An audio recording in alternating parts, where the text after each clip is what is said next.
گوجری زبان میں اپڈیٹ سنیے۔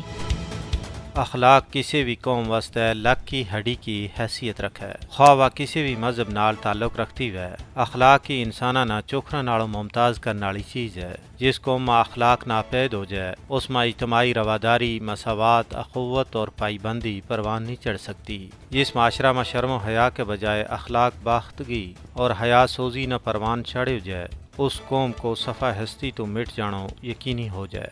موجودہ دور میں بھارت میں اس کو واضح ثبوت مل سکا ہے۔ ایک پاس ہے ہندو انتہا پسند دین دوپہرے اقلیت کی سوانیاں کے نال عزت ریزی کرنو اپنا حق سمجھ رہا ہے، اور دوجی بکھی بھارتی دہشت گرد فوجی نہ صرف عام سوانیاں بلکہ اپنی خواتین فوجیاں کے نال زیادتیاں اور عزت ریزیاں میں ملوث پایا جا رہے ہیں۔ ہندوستانی مسلح افواج میں نہ صرف عام فوجی خواتین بلکہ خواتین آفیسرانہ بھی جنسی طور پر ہراساں کرن کو عام رواج ہے۔ حال ہی میں جموں میں سی آر پی ایف کا ایک کمانڈنٹ سریندر سنگھ نہ فوجی کیمپ میں ایک خاتون آفیسر نہ جنسی طور پر ہراساں کرن کا الزام میں گرفتار کر لیا گیا ہے۔ ہندوستانی فوج میں جنسی ہراسانی تو متعلق کوئی خاص قوانین موجود نہیں ہیں۔ یہی وجہ ہے کہ بھارتی غاصب فوجیوں کی طرفوں ہراسانی کے شکار خواتین نہ انصاف نہیں مل سکتو۔ دوسرے پاس ہے بھارتی دہشت گرد فوج نے گزشتہ 32 سالہ میں مقبوضہ ریاست جموں کشمیر میں وہ کار سیاست انجام دیتا ہے جن کی تفصیل جان کے عارضی شعور انسان کو کالجو منہ نہ آوے۔ 1989 تو لے کے آج تک 11,000 تو زیادہ کشمیری عزت مآب مایا بیڑا کی چادر عصمت نہ پامال کی ہوگی ہے،